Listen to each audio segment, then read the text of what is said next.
Hello and welcome to your Astro Tarot forecast for the week of July 6th through the 12th. If you're new here, hi, I'm Michelle Shea Walker and I'm here to deliver you your glass half full perspective on the week ahead. If you are a free subscriber, or if you want to become a free subscriber to the Substack, this is something that I offer on a weekly basis. Know that next week there'll be some special deals and sales and things and secrets announcing because it's my birthday week and I like to offer something for you. So good week to subscribe so that you make sure to get that email. You also will be getting a newsletter from me soon if you're a free subscriber and if you have clicked on the newsletter option in your profile settings to receive those. And if you're a paid subscriber, stick around into the end because we always do that personalized reading drawing. So you want to make sure to see if you won that. 2, I have 2 very exciting posts that will be coming to you soon. If not this week, within the next week and a half to 2 weeks. One of them is going to be an Astro deep dive audio on Jupiter into Leo and what you can expect for your rising sign, as well as how you can look at the past to kind of see what cycles are coming back about that you might be revisiting or wrapping up or what have you. And then I also have a very exciting next installment in the manifestation series. So if you don't know, I have a post that was for paid subscribers called the Miranda Priestley Manifestation Method that I still am reaping great results from. I've decided that this is going to be a semi-regular thing, and I've got another manifestation role model that I'm going to do an article about, and that will hopefully be out to you, if not this week, next week, but definitely sometime this month. So if you're not a paid subscriber, good month to become one. All of those things are on the docket. And regardless if you're a free subscriber, a paid subscriber, or just dropping in to watch this, know that this is the last week that you have to sign up for my in-person Become Your Own Healer training. It's a Reiki and intuitive magic training that comes packaged with a 21-day chakra cleanse to clear out your limiting beliefs and past traumas and move you forward into the next chapter and make a quantum leap. And I offer it online year-round. So if you're more of an online person or if you're not in Chicago, know that that's an option regardless of what time of the year it is. But I only do it as a public offering, as a group session, in person, once a year. It's something I've decided to just do once a year so that we all know that it's coming and we can either sign up or not. And it's either the right time for you or it's not. And we let fate decide. But it's happening July 11th and 12th. This weekend in Chicago, Ravenswood area at the Collective Yoga Co-op. I will put a link below for more information on that, but it is by far my biggest tip if you want to make a big quantum leap change in your life and really get to know your own body and energy and learn to self-heal so that you stay in alignment with that big quantum leap that you're about to make. So those are the announcements for the day. We are going to dive into the astrology and the cards. First of all, if you're watching from the greater United States, happy 4th of July weekend, I hope you had. It was a crazy one for so many reasons, weather-related, pop culture-related, but it definitely had a lot of astrology behind it, and I think we are definitely moving into a new chapter, which we're going to see in these cards. So, diving into Monday, July 6th. More minor astrology happening, but we have the Sun square Saturn. So the Sun is our sense of identity, our ego, our sense of self. Saturn is our life lessons. And when they're in a square, they're not really playing well together. So you might still be struggling as we move into what is going to be a next chapter for the country, the world, and for ourselves, that you're not quite ready or can't quite find the way to fully integrate the lessons that life has taught you so far into your sense of self. And that's okay. That's part of the process.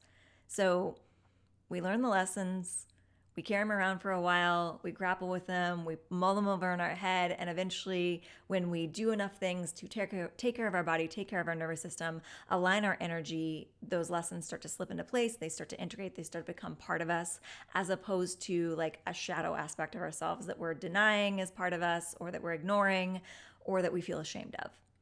So there's some recent life lesson that, or maybe it's not a recent life lesson, but it's something that you're recently grappling with, trying to make a part of your identity. And it's okay. Just know that Monday might not be the day that it's going to slip into place, and that's fine. It's a great day for self-care. It's a great day for looking at all your past lessons that you've already integrated and appreciated and become unashamed of. Any parts of yourself or any events from your past, any traumas, anything that initially you might have felt resistance to identifying as, you over time, and after a certain age it becomes easier, let yourself integrate those things, and you recognize that there is no good or bad version of you. There's just you at this given time and the full picture. And that includes your past, it includes your future, it includes your present, it includes all aspects of yourself, whether it's something that society would deem good or bad. And you just got to accept where you are in this moment is the goal for this Saturn square sun. So that's one thing that's happening in the wee morning hours, 5:46 a.m. Central Standard Time. We also at 10:07 a.m. Central Standard Time have the moon moving into Aries. So again, the moon moves through all of the planets every single month. It's a monthly cycle. It's not going to feel like it's earth shattering, but if you are a natal Aries moon, if that's what's in your birth chart, you might feel like your feelings are a little closer to the surface. And for the rest of us, feelings can feel a little more impulsive.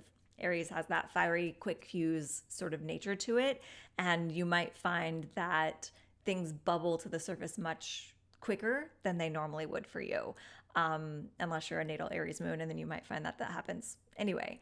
And that's good and bad emotions. Like it could be that you get angry really quickly. It could be that you feel passionate about something really quickly. It could be that you feel love for someone really quickly. Just know that that's a part of that energy. And we don't necessarily want to completely dampen it because there's a reason we go through the cycles of the moon every single month so we can experience all these different signs and energies, but don't do anything you're going to regret later. I always say this a lot, but Aries is that feeling of diving into the pool before you check if there's water. And depending on the situation, you might want to check to see if there's water. Like depending on how much of a permanent effect your decisions and your emotions are going to have on your life, you may want to do a couple checks and balances, or you may just want to be like, hey, I need a little freedom and spontaneity and dive in. But you get to decide what's the safest way for you to go about that. The card of the day is echoing what I said about this being a new chapter that we're kind of trying to move into, but maybe stalling a little bit because we're integrating some things. The World card is in the upright position, a time of celebration. It's the closing out of a chapter. It's the graduation party after high school or college. You've ended a section of your life, a chapter of your life, and you get to move into something new, but you're going to celebrate what came before first. When it's reversed, we're having a little bit of trouble with one of those two things. We're either having trouble moving on from a previous chapter, or we're having trouble recognizing that the chapter we're moving out of is something to celebrate before we move on. So again, as I talked about with the Sun and Saturn being about integrating lessons that you may feel a little uncomfortable with, you might feel like you're moving out of a chapter of your life or the collective's life that doesn't feel like it's worth celebrating. And I'm here to tell you, as your glass half full guide, that even the most negative of circumstances are worth celebrating because we learn something from them. So it's a bless it and release it energy. It's a not sweeping the lessons or the trauma or the things that have occurred underneath the rug. It is examining what has occurred, recognizing that even the stuff that you may not have liked served you, celebrating that, and then feeling ready to move forward. So we don't quite feel ready to move forward just yet, either because we're clinging to the past or because we're resistant to celebrate the past. And that is a part of the moving into the next chapter, is taking note of the growth and the alignment and the challenges and the lessons that have occurred in the previous chapter. So think of it like reading a book, and you get through the chapters of the book, and even if it's like a really dramatic chapter, you still have to like keep the information from that chapter with you and like recognize what you learned from it before you can move into the rest of the book and have it make sense. So if you're trying to just deny that something happened or pretend that you can move on for it without examining it, that's just going to make the rest of the book confusing. So you want to keep the information with you. You want to recognize the value of those lessons, celebrate the value of those lessons, and move into the next chapter being informed by the previous chapters so that you know how the plot's unfolding, like you understand the rest of the plot. If you deny a part of yourself, you're not going to fully be able to understand the plot that comes next. That is Monday. Tuesday, we have Neptune going retrograde. So joining the retrograde party. Mercury already went retrograde last week. Yes, last week. And we now have Neptune going retrograde. And this is after we had several months where we didn't have any planets retrograde. So I think it was May was our first retrograde, but we had like a month and a half, like end of March, beginning of April, where we didn't have anything retrograde. Pluto went retrograde first during May. Then we had just that one until Mercury went retrograde last week. Now we have another planet joining the retrograde party, which is Neptune. We have another one joining the party at the end of the month.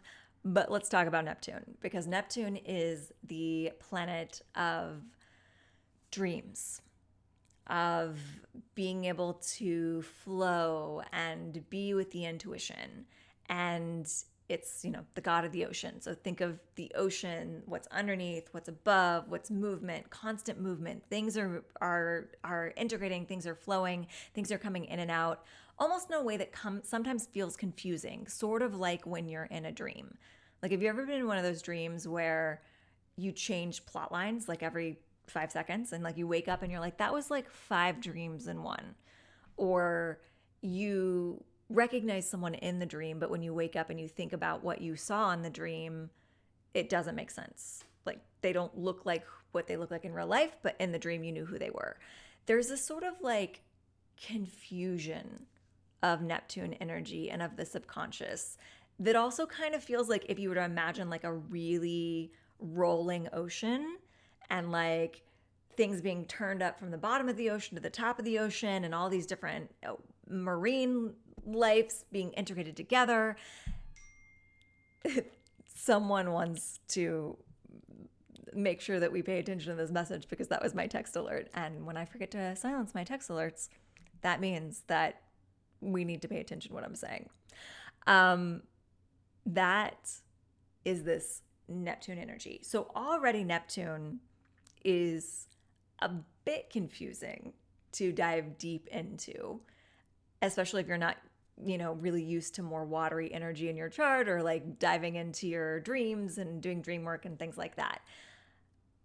But when it goes retrograde, we're re-examining all that in our lives, because retrogrades are all about reviewing, revising, restoring, like doing the things that involve looking back on something to make sure that you've got all the checks and balances in place. So, the simple thing that I want to say is that we are reviewing our dreams during Neptune retrograde. So as we talk about Monday's card being about celebrating and closing out a chapter so that we can go into the next chapter, Neptune retrograde is giving us an opportunity to not feel like we need to dive directly into the next chapter, but to kind of take a break after reading the last chapter and ask ourselves where we think we want the plot to go.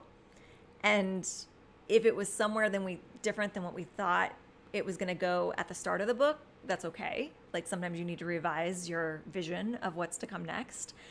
And we're going to have several weeks for that to occur, because Neptune will be retrograde for quite some time, till past the end of July. So review your dreams, revise them if they need to be revised. Pay close attention to your actual dreams, because they might have some secret information being presented to you at this time. And also, I'm getting a hit that we might need a little more sleep during Neptune retrograde. So I know that my sleep has been crazy lately. It's no rhyme or reason to when I wake up or when I have extra energy and when I don't.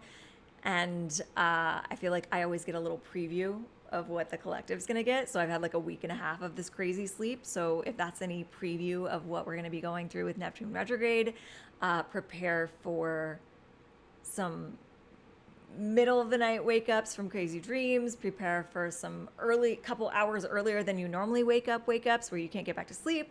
And if you can plan for extra sleep, please do so. That's something that I need to take my own advice on, because I know that it's good for all of our bodies to be in bed and at least trying to sleep by no later than 10 p.m. just because of circadian rhythms. The body gets ready to restore all the internal organs around that time period. And if you're not sleeping, 10, 11, I think it's 10 to 1 is like the prime time for our organs to kind of like rest and restore. And when you're awake during that time period, you're hindering that process. So if you're a night owl like me, sometimes I'm up till like midnight's yes, you absolutely have to try and be in bed by midnight, but that's my end goal. And so if I can be in bed by 10, I know that I feel much better. And that allows for extra wiggle room in my sleep schedule if I wake up in the middle of the night or wake up a few hours early. Obviously, my days are structured a little bit more towards the night. So if you're someone that has a really early wake up call for work or what you have to do, you might be bumping your bedtime back even further than what it normally would be. So if you're normally like someone that has to be in bed by 9, you might want to try to be in bed by 7 or 8 just to have those extra checks and balances. And even if you're just in bed, again, sleep around 10 is ideal for the body. But if you're in bed like a super early hour, even if you're just like in bed without any technology, chilling out, doing something very calming and soothing like journaling or reading or meditating, that's going to be better for you overall if Neptune retrograde ends up interfering with your sleep cycles. The card of the day for Tuesday is the 9 of Cups, also in the reverse position. So we're ironing some things out at the beginning of the week. And the 9 of Cups is our wishes fulfilled, our dreams come true. So it feels kind of fitting on a day that our planet that rules our dreams in the subconscious is going retrograde, that we have a reversed card of our dreams and our wishes. So again, it's saying the same thing that I said about Neptune retrograde. You're having an opportunity to revise your dreams and to make sure that what you thought you want is really what you wanted, and tweak anything in that storyline that you need to before moving forward into the next chapter. That's Tuesday. Wednesday, we have the moon moving into Taurus. So if you're a natal Taurus moon, if that's what's in your birth chart, feel your feels. They're going to be at the surface more. The rest of us, comfort is key with moon and Taurus. If you need to cocoon yourself, either at home by yourself and with your pets or with a very close-knit group of people, I always see Cancer energy as more the cocoon yourself at home with just like your partner and your pets, like the very intimate circle. Taurus, it goes a little further out where it's like Taurus likes a good inner circle party with like a good spread of snacks, and like it's still like loungy time, but it's going a little bit further than just like the immediate household or like the inner circle. It's like, let's invite 5 or 6 friends over, have some great snacks, play some games, have a good time, but that's kind of like the recharge zone there. So that is good for our self-care whenever the moon is in Taurus, because those things are going to feel good to our innermost emotions. The card of the day that day is the Ace of Wands, and it's upright because our other cards were reversed. So it's nice to have a little bit of like green light energy here. And the Ace of Wands is definitely a green light because it is passionate drive towards a goal. It is spiritual inspiration, but it's the start of something. It's like something just clicked into place, and your spirit guides are talking to you, or your intuition is talking to you, and your soul is calling for something in a way that's really igniting this passion within you. And because we are doing that whole dream revision thing, you might not know exactly what the end goal is going to look like, but you do know what you feel passionate about right now to make the next step. So just like we were talking about being really present in the moment and celebrating like where you are rather than getting too far ahead or too far caught up in the past, this is about taking the passion as it comes and not worrying about where it's supposed to lead just yet. So if you feel really passionate about anything in your life, if you're a creative, it could be a creative project. If it's a new relationship, it could be feeling passionate about that. If you're feeling passionate about a cause in your neighborhood or in the world at large, it's gonna feel good is the key to the Ace of Wands. So this isn't coming from a place of anger and being passionately driven towards something. It's coming from a place of seeing how something could align for the better and pushing towards that. So as I'm always preaching, like we look at what we don't like in the world and then we look at what we do like and we put all of our energy there. This Ace of Wands energy is not going to be like, oh, I'm so sick of the world looking like this, I need to do something about it, and then trying to find that something. It's I see something really good that's changing in the world and I want to support it and I'm going to be driven towards that direction. And again, it doesn't necessarily have to be a world-changing thing. Like your art is world-changing to someone, even if it's just to you. What do you feel passionately drawn to is the question on Wednesday. And follow that passion like a child.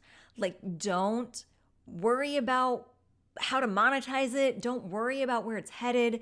Don't overthink it. Like just like this could be as simple as you wake up and you're like, I want to color today. And you get out some coloring books and you color and you don't question why. What feels good? What feels playful? What do you feel passionate about in the moment on Wednesday? And let yourself follow that thread. And whether it leads to something in a bigger picture on the day or 5 years later, doesn't matter. Follow your passions on Wednesday. Thursday, we have Venus moving into Virgo. This feels a little... There's a whole like sector of astrology that talks about planets being in exaltation or in their fall or whatever in different signs. And that just means that they are shining a little bit brighter or feeling a little more hindered, kind of like the planet positions. Like we always say that the sextiles are the planets coming together and having a tea and it's inspiring to make things happen, or the trines are a little lucky alignment, whereas the squares are like harder to get things done. All of the planet and sign relationships have sort of a similar energy to that. So like, for instance, a lot of times I'll say like Jupiter feels really comfortable in Cancer. So like that's a good place for it to be. There's different elements like that. Off the top of my head, because I don't really focus very deeply on those things, they'll come into my intuition whenever they need to. Off the top of my head, I don't know if Venus is in its fall in Virgo.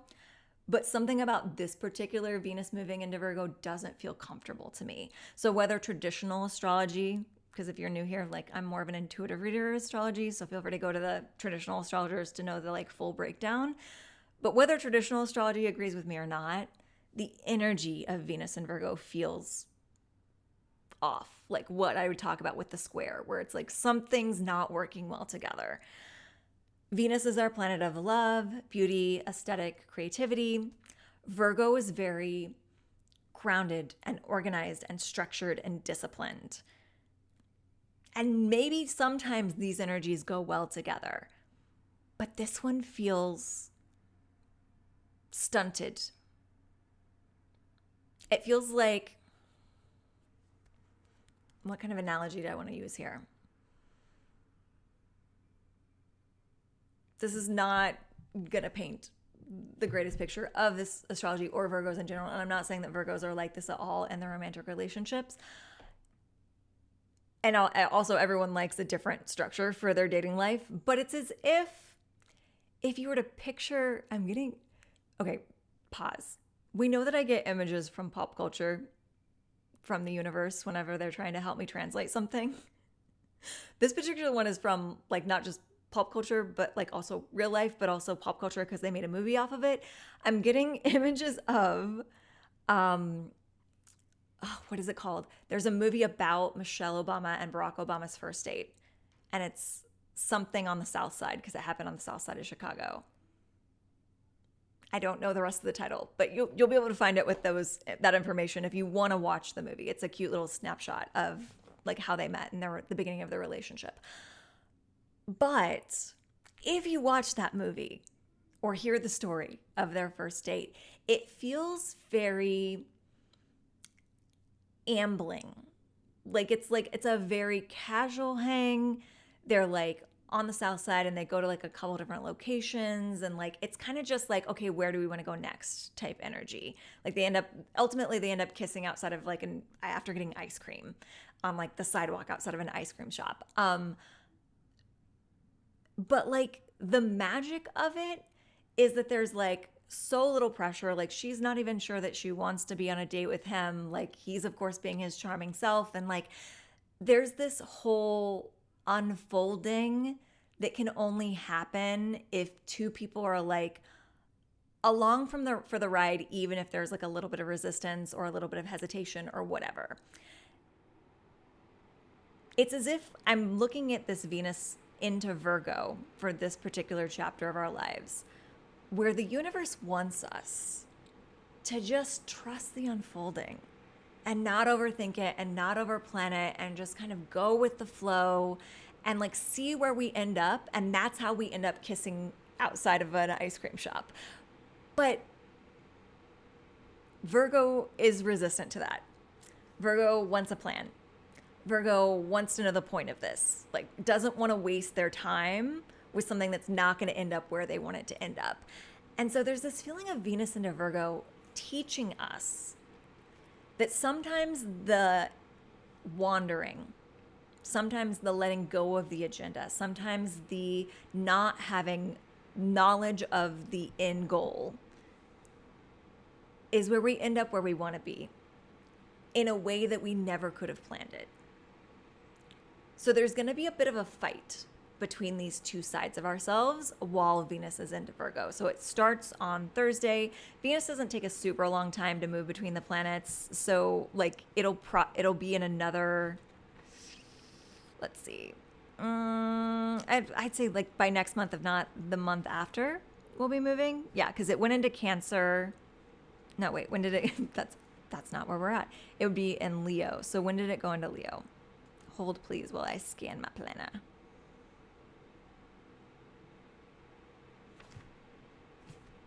Why am I not? It's not jumping out at me. Okay. Oh, there we go. Okay. So it went into Leo on June 13th. So about once a month, we're moving through these signs. So it's going to be in Virgo for a little less than a month. During that month, we're learning the lesson of sometimes we don't need a plan. Sometimes we don't need the end goal. Sometimes the most beautiful, creative, romantic things unfold when you're not expecting them, when you're not planning for something. That's our lesson. But it's going to be a tough one sometimes. So really kind of like dampen your desire. Because really it is like when we want to know where something's going to end up, that's just anxiety talking. So you have to find that trust. And for me, that trust comes from faith, from spirituality, from seeing that the universe is a way better screenwriter than I ever could be. But you have to look at the times in your life where that's occurred, where you had something amazing happen that was completely outside of your plans, in order to build the confidence to take that trust fall and to stop trying to feel so anxious about the outcome while Venus is in Virgo. And just wander. Let's see where we end up and see how magical it can be if we just take the next right action. The card of the day is so perfect, and I didn't even realize, well, it's almost perfect. It's perfect for the message that I just said. And another text alert. So more, let's listen to this and pay attention. More text alert. Oh my goodness. P.S. It's a Virgo that's sending me all these texts. Miss Virgo, when you're listening to this, know that you are also really needing to listen to this message because your text messages are making all these dings. The Ace of Cups reversed. So with the storyline of like this romantic first date energy that I just talked about, Ace of Cups upright would have been great. It would have been perfect. It's like flowing and like abundance of love. And we're just like out there, like creatively flowing, our cup overflow with creativity, with intuition, with love, with openness, with fluidity. When it's reversed, we have a little bit of that Venus and Virgo energy happening where it wants to flow, but we're kind of getting in the way of it by trying to overthink it and trying to overplan it. And so whether you're working on romantic relationships, relationships of love of any kind, a creative project, or just trying to really trust your intuition, you gotta let it flow. You gotta trust the unfolding and give yourself a little bit of free license to play and see where the adventure takes you. So a good assignment for Venus and Virgo to kind of get you in this mindset is to do one of those like sort of like no agenda days where like you just let yourself walk out your door, and when your intuition tells you to turn a corner, turn a corner and like see where you end up. That type of energy. Or like ask yourself like where do I feel like going right now in this moment? And go that direction. And then when you get tired of that location, where do I feel like going right now in this moment? And like let go of the agenda. Do not plan the entire day out before you leave your house. You know, take whatever emergency items that you might need for general purposes, but know that your intuition will give you the next action when it's time. That is Thursday. Friday, we have Venus trine Chiron. So as I said, trines are lucky little alignments. It means that both of these planets are in the same element, whether it be earth, air, fire, water. In this case, I believe they're in fire signs. Yes. Because Chiron is in Aries and Venus is currently... Wait, no. What? Now I'm confused. Hang on. Did I write this down wrong? Because Venus just went into Virgo the day before. So did Chiron move signs and I missed it in my notes? I did miss it in my notes. That is why I'm wrong. Chiron, like 3 weeks ago, moved into Taurus, but I didn't put it in my little cheat sheet at the bottom of the page. This is where I could use more Virgo energy in my life, those checks and balances. But we got there. Chiron is in an earth sign, Taurus. Venus just moved into an earth sign, Virgo. They're both in the same element, so they're happy to be together in the earth together and be on a similar page, but not the exact same page. And so our planet of love and creativity and beauty and aesthetic and abundance is in a supportive, lucky energy with our wounded healer. So you know how I talked about on Monday that we have some lessons that we learned that we're having trouble integrating. Sometimes Chiron is part of the problem with integrating these things because Chiron is a wounded healer, ultimately really good energy because when it's in its best alignment, Chiron means that you've been wounded, you've integrated those wounds, and now you are becoming the teacher or the healer for others because you've been through it. So think of like anytime you've been through something hard, you want to talk to someone who's been through the thing that you've been through because you know that, and especially someone that went through the thing you went to and survived and thrived because you want to know how they got to the other side and you want to picture a world where you could get to the other side and also thrive. Well, when Venus is trine Chiron, it means that in regards to love and aesthetic and abundance and beauty and creativity, we're more able to integrate those wounds and become the healer and become the person that has the light at the end of the tunnel for other people. So this is a really good, in my opinion, I like seeing Venus and Chiron line up for romantic relationship energy. Not everyone is going to agree with me there. I am on a spiritual path where I want my relationships to bring up my wounds and let me examine them and heal them. And ideally it comes I'm a big imago therapy fan. If you've ever read Harville Hendrix or Helen LaKelly Hunt, in that our relationships are mirrors back to us to help integrate the parts of ourselves that we've abandoned or that we denied or that society told us that we shouldn't be. And we use our partner as that mirror. We don't get so triggered by the partner that they show us our wound and we run away. But we also find a partnership that's healthy enough that you create a safe space for one another to do those things. So like when someone gets triggered by their mirror, the mirror then also becomes the container and the safety zone for that healing. So it's like the trigger, but also the safety. I didn't realize that both of those would be gun metaphors. I gotta meditate on that later. It's the trigger and the safety. So like you're feeling triggered, but the safety's on. There we go. That's where the metaphor came about. When you're in a committed partnership with someone that's also dedicated to the healing path and dedicated to you, whether that be marriage or otherwise, you can then have those triggers, hold space for each other's triggered points, and still have the safety on and know that the gun's not going to go off in that moment. Like you can be like, feel like there's a little bit of danger because the finger's on the trigger, but like you know that partner is also turning the safety on for you. So that, anyway, point being, because I'm a nerd for healing, including within my partnerships, I think that Venus lining up in any favorable way with Chiron is really supportive of those types of relationships, of being able to not be scared of the person in front of you triggering your wounds or bringing up stuff for you because you're both healed and evolved enough to hold space for one another and to be able to go into that underbelly and examine what's under the rock and come out the other side and still be committed to one another.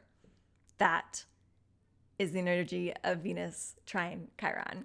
Because they're both in earth signs, this is probably going to be more leaning towards practical elements of life. So it may not even be in your relationships. This might be more of an abundance-based thing, but it also could be that within a relationship, you're talking about abundance and stability and structure and home and the things that make us feel secure. And that is about healing those wounds. So if you're not in a partnership and you're not seeking partnership or you don't have any on the horizon, Venus trine Chiron in earth signs in particular is about us healing our abundance wounds and letting those bubble up to the surface and creating our own safe space, because we can always be our own divine feminine and divine masculine. We can be our own container when we need to be able to heal those wounds. So examine your wounds, both personal and ancestral, around abundance, whether it be on your own, creating your own container, or with a safe relationship container on Friday. We also have the moon moving into Gemini on Friday. So if you're a natal Gemini moon, your feelings are going to be close to the surface. If for the rest of us or for everyone, Gemini is very intellectual, very communicative, I think of Gemini like we're putting all the puzzle pieces together. Like we're seeing how this thing relates to this thing and this thing and this thing and this thing. And that can be with knowledge. It can also be with like people in your life. Like Gemini is a really good sort of like party mixer. This is the term that I wanted to come up with. Like it's bringing it all together, like bringing all the social elements together. So there is sort of a social element that could potentially come about with the moon in Gemini, but because the moon is kind of our innermost stuff, doesn't necessarily have to go out into the outside world. It could be about bringing together ideas and kind of piecing all that together. You can have a tendency anytime that the moon is in an air sign to think your feelings rather than feel your feelings. So make sure that you're still holding space to feel your feelings as well as bring all these ideas together and mix them all up. But that's the moon in Gemini. The card of the day is the Five of Cups. So, especially with our Venus trine Chiron, talking about bringing up wounds and healing them and transmuting them so that you can become the healer or the teacher, you gotta look at what's going right rather than what's going wrong. So when we have our wounds come up to be examined and healed, we can get caught in a spiral especially if we're dealing with like ancestral stuff or like stuff that's been going on for our entire lives. It's like when we start to examine those pain points, we can start to remember more pain points, and it can feel like we're caught in an endless cycle of pain. And that's not the case. It's just because that's what you're looking at. So while we do want to examine the wounds with Chiron, we don't want to get so caught up in the wounds that it becomes a pain spiral. We want to know that the wound's there and then find the reverse healing effect of that. So, like for instance, let's take the topic of abundance, especially because we can apply that whether it's partnership or not. Let's say you're examining your ancestral wounds around abundance, your own wounds around abundance, and you can start to think, man, like for some of us, it might be that for generations, your family hasn't had a lot, and you don't even know what it looks like to have a lot because it's been so many centuries of being passed down of this feeling of lack. And it can start to feel a little overwhelming that it's like, oh, how do I get myself out of this cycle that's been going on for centuries, that I've also been practicing for how many years I've been on this planet? And you can start to see where you've broken the cycle already, because I guarantee you have broken a cycle already. So, for instance, for me, I don't think that there's a lot of examples of women living alone and making their own life for themselves in my ancestral history. A lot of it based even just on time period. It was like either expected that you got married or like you actually had to get married to be safe and provided for. And so even if I get caught in this like cycle of feeling like there's been centuries of lack, I'm like, but I've already broken the cycle because I didn't feel like I needed to get married to leave my family's home and to survive. And I didn't feel like I needed to have kids. I didn't feel like I needed to live up to society's expectations for what stability meant in order to create a life for myself. And then I can also look at other things that I've broken in my own patterns throughout my life. And I'm not going to go into all of those, but some of them are involved in the Miranda Priestley manifestation method post. So feel free to read that if you want some of my tips on what's helping me break through some of that. That is what we're talking about here. We're looking at the wound, but we're not forgetting about the healing, both the healing that's already done and the formula for healing that we are now moving into. So don't look at the cups that have turned over. Look at the cups that are still upright and waiting for you to discover what's in store for you. That's Friday. Saturday. Become your own healer in real life happens that day, 2 to 5 p.m. I have an option if you can't be there on Sunday on the 12th that you can go 2 to 7:30 and get all the requirements done. So if you're not available Sunday, no, you can do a really long evening on, not really long. I'll be there too. I'll be doing the same hours you are. That's happening that day. Just a side note. If you already signed up, congratulations, because I know a couple of you listening have signed up and I'm super excited for you. But it's a good day to get all the muck out of your system because you get to do 21 days of chakra cleansing and you get to self-heal yourself and you get to kind of regulate your nervous system on your own. And that doesn't mean you don't seek outside resources still, but you have a tool right literally at your fingertips. That is happening on Saturday. And we also have Venus opposite the North Node. So it can feel like, again, just what it feels like, your love, money, abundance is in opposition to the direction that either you're trying to go or the world is trying to push you. There are two things that could be happening here. One, could just be a day that you're not taking action towards that goal. That's okay. Take a break if that's the case. Two, it could be a checkpoint to be like, are you going to that true north because it's your true north? Or because someone told you that that's where you should go.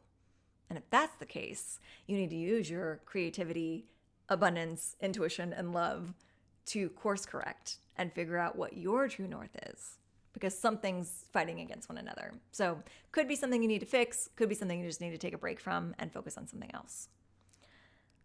The card of the day is the Six of Cups reversed. So we have a lot of Cups cards. We have 4 Cups cards in this reading. Six of Cups reversed in the upright position. It's about nostalgia. It's about your inner child. It's about letting yourself play. Because it's reversed, I feel like we're not doing that enough. We need to, and maybe that's part of finding the true north or checking in with your true north. Check in with your inner child. This is just a download that's coming through.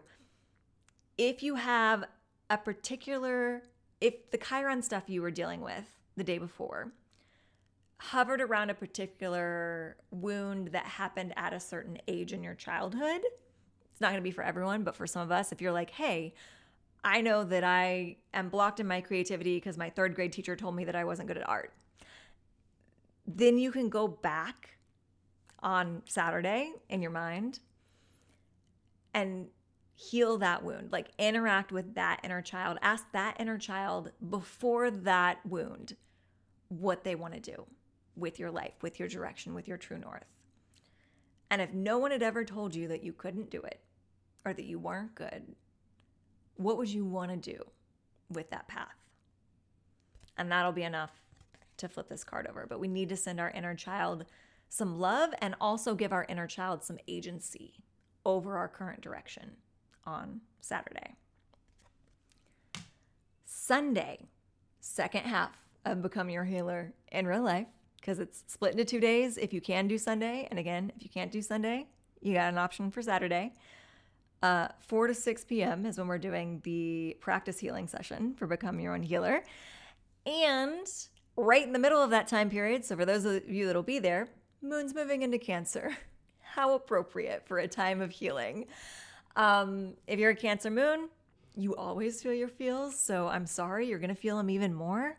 For the rest of us, Cancer Moon is the feeliest of the feels. It's the feeliest of the moon placements. You are going to have feelings bubble up whether you want them to or not. So you might as well be doing something about it to heal them. If that means you join us for Become Your Own Healer and you're practicing giving and receiving Reiki during that time period, what a great way to feel those feels and let them purge and move them out of your system so that you can move into this new chapter. Good way to take care of yourself is just to be your own best mother, be your own nourisher during that time period. If feeling your feels means that you need to wrap yourself up in a blanket with a hot cup of tea and just cry it out, that's okay. Like, tell your little emotional inner self that wants to come up with the moon in Cancer that it's okay to feel your feelings. And just kind of in your mind, give yourself a hug and let yourself cry it out. That's my advice for you. As a Cancer sun, not a Cancer moon. But I will say the one thing I do say with Cancer moon, whether it be your natal chart or whether it be this, moon in Cancer is the one time period that I feel like emotions can get so overwhelming that if you do like to lean on some serotonin that's not made in your body, it's a good day to make sure that you're doing that. Or if you're a natal Cancer moon, I don't have any judgment about anyone using, we all have, we know what our body needs, but anyone who needs to do mood boosters or adapt their life to suit where they're at emotionally, definitely. I've been there. But especially when we're dealing with mood Cancer stuff, just check in with yourself. Don't feel like you want to feel like it's not always going to be as pleasant as I wanted to say you want to feel like you're floating in your emotions, not drowning in your emotions. But it's not always as easy as floating in your emotions. You want to feel like you're still treading water in your emotions. But if you feel like you're drowning in your emotions, please seek help, whether it just be talk therapy or actual medication. Please do so. The other thing that's happening that day, there's a Mercury Cazimi. So, asterisk, Mercury is retrograde. I dislike it whenever Mercury is getting its Cazimi moment while it's in retrograde, but because Mercury goes retrograde 3 to 4 times a year, it's bound to happen. Essentially, the planet Mercury is lining up directly in the line of the sun, and what this means, when a Cazimi happens, it's amplifying and cleansing the energy of that planet. So it is good even when the planet is retrograde, because we're kind of like burning off some excess energy or getting rid of like the unnecessary. However, if it was direct, I'd be like, yes, go, communicate all you want. Like, if you got something to say it. Like, write that manifesto, give that announcement, talk to that person. When it's retrograde, you got to take action based on discernment. We are going to be cleansing something in regards to our communication, our technology, or transportation.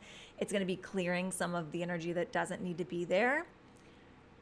Be mindful that sometimes clearing the energy doesn't necessarily mean that you have to go to another person and talk it out with them.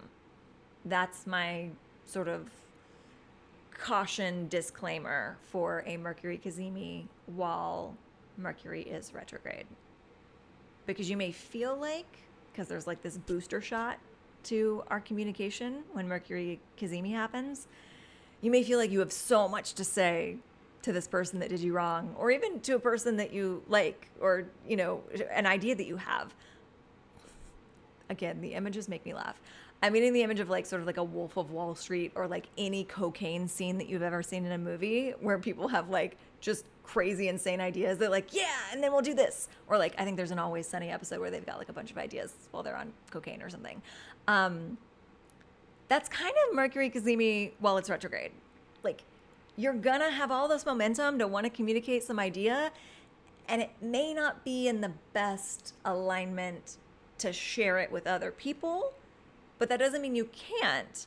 Just check in with yourself and see, does this, I got a tool for you. 4 gates of truth. Is this honest? No, 3 gates of truth? Yeah. Is this honest? Is this kind? Is this necessary? If during Mercury Cazimi, you're really motivated to share something with another person and not just in your journal or at therapy, is it honest? Because if it's a lie, why? Is it kind? Because even if it's honest, if it's not kind, it may not need to be shared. There are circumstances where honest and unkind are still necessary, but is it necessary is the final checkpoint.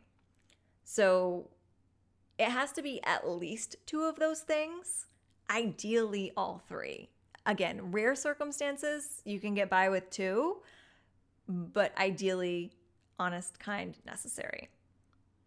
Because even if there's something that you have that's honest that you need to say that's unkind and you think it's necessary, there's probably a way you can reword it to make it kind, to make it less unkind. Yeah, so just do that checkpoint before communicating with someone else. And if you can't at least get 2 of those, ideally get 3 of those, just write it in a journal, write it in an essay that you're not going to share with anyone yet, go to therapy, get it out, talk it out, but not necessarily with the person that's involved with the scenario. The cards of the day on Sunday, because I had 3 come out.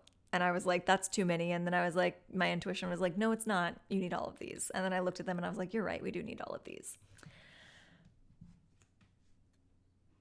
We have the 3 of Swords, upright.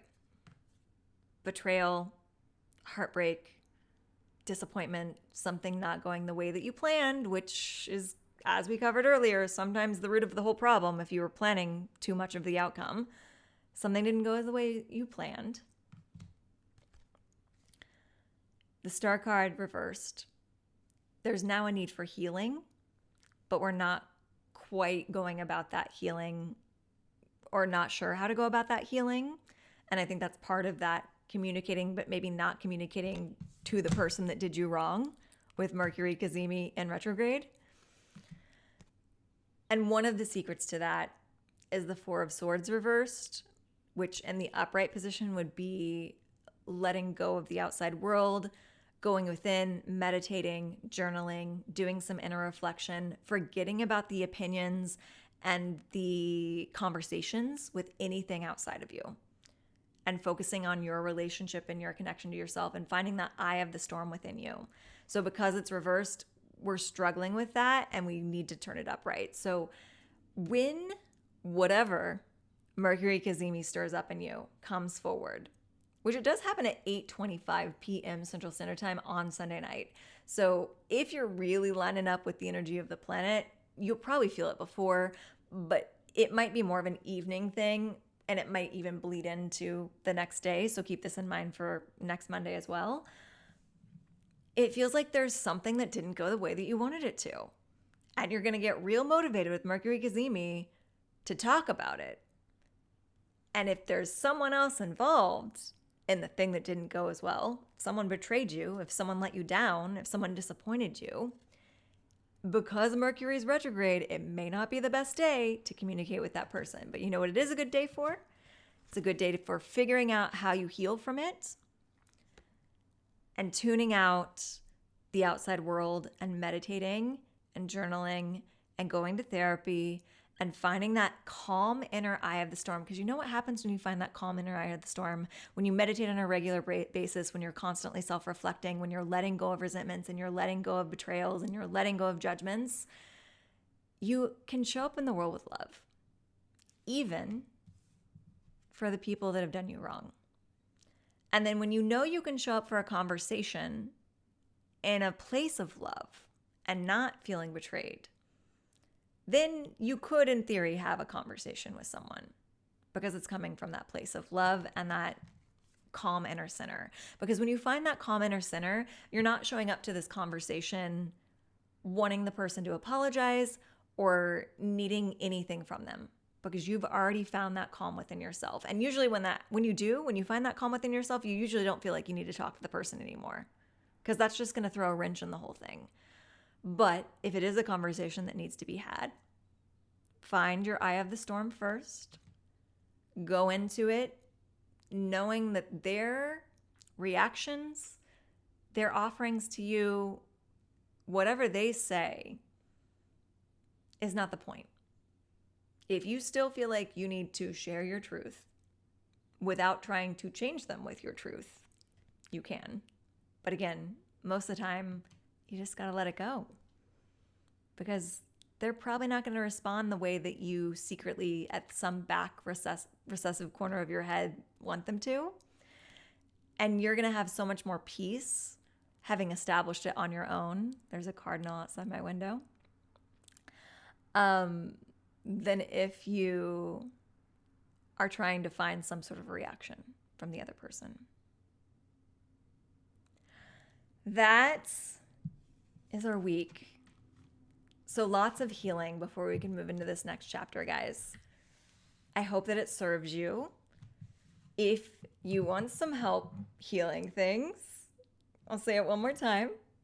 My only Become Your Own Healer in-person version of the year is happening July 11th and 12th. You can sign up online. There are payment plans available, so you can pay in one installment or you can pay in 3 installments. And if you can't be there on both Saturday and Sunday, but you can be there on Saturday, we'll work something out. And again, I'm a big believer that, like, if you're someone that's been thinking about that, doing the in-person training, and you're like, oh, I'm out of town that weekend, that's a sign. If you're in town, or if your trip gets canceled, that's also a sign. With that in mind, we're going to move into our personal reading drawings. So all of my paid subscribers on Substack get entered into this tin. I shake it up, I draw a name every single week, get a personal reading for that person. I like to start by thanking all of my paid subscribers before I do this. So thank you, Sonia, Caitlin, Jane, Katie, Holly, Amanda, Tracy. Who am I forgetting?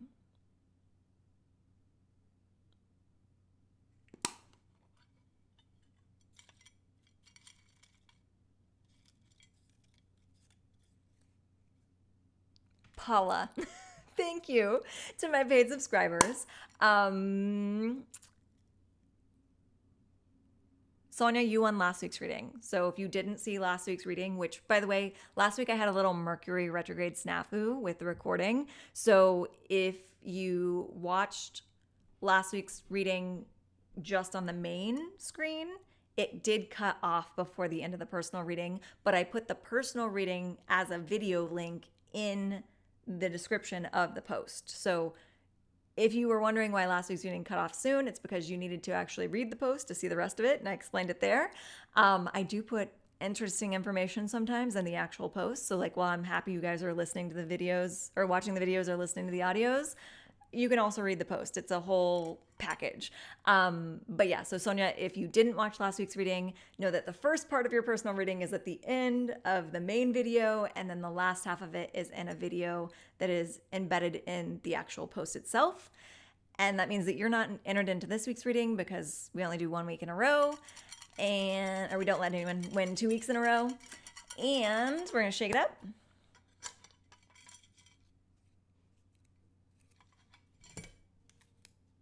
Paula! It's like the universe is getting retribution for you, for me, for getting that you were the name that I hadn't gotten to, which is never like a personal thing for anyone. I'm trying to remember 7 to 9 names at any given time, and that's a lot of names for me to remember, and also remember what order that I said them in. So Paula, you get the personal reading. If you're not Paula and you feel called to stick around, that could be a sign that your intuition is telling you that a message that I have for Paula is also going to message that's going to resonate for you. Take what resonates, leave what doesn't. And we're going to do past, present, future card for Paula. Paula, I know you were thinking about becoming your own healer. Did we talk about whether or not you're still thinking about that? We might have. Past, present. We're going to take the bottom part of that because that's a lot of cards. And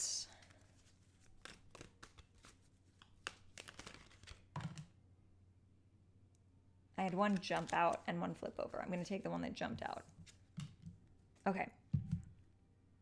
Paula, your recent past energy is a 2 of Wands.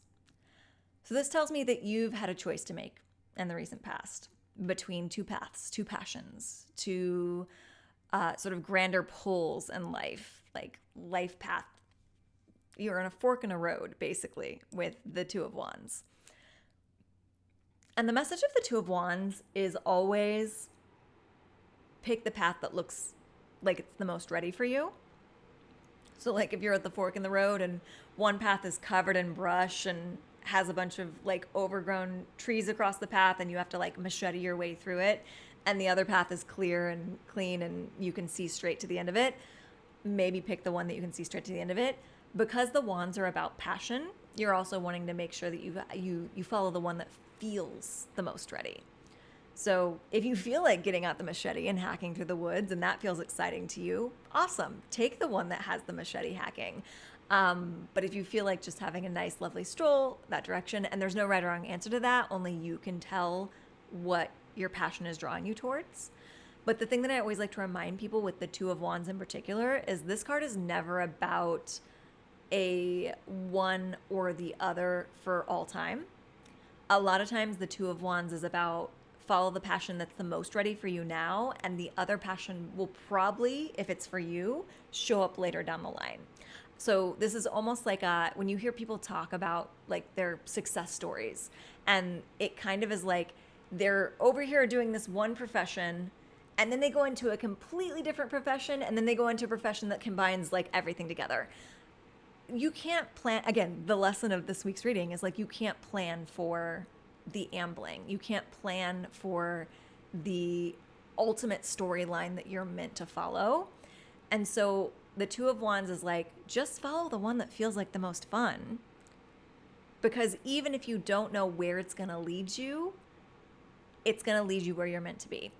And that might involve following the one that's the most fun and then ending up somehow at the other one that you thought you'd left behind, and then ending up somewhere where they all merge. And like, you don't need to know that.